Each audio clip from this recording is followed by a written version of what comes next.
with me, it was the public speaking. I used to always say, I'm not good at public speaking. I don't like public speaking, until I made a decision I need to be good at public speaking. And I just totally changed it, embraced it, and then got to a stage where it wasn't a problem anymore. But it was I was my worst enemy for that. And I think for most people, they always have something, whether it's public speaking, but there's always something, and we're just putting a block in. It's using that as the excuse.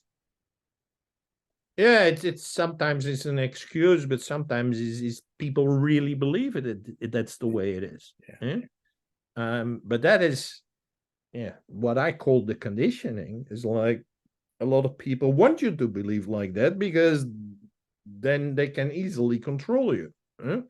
But it's like the moment you realize like all these labels, all these things, you can change that, and you don't need to behave according to a label of someone else.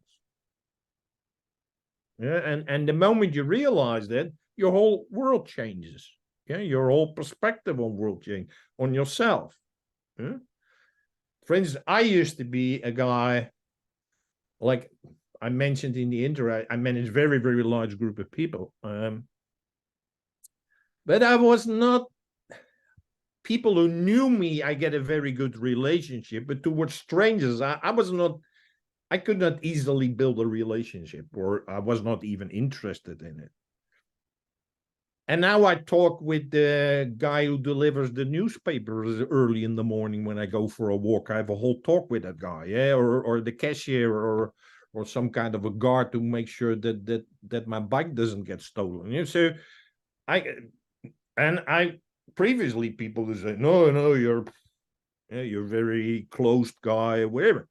Now people were like, within 5 minutes with a stranger, I have an interesting conversation.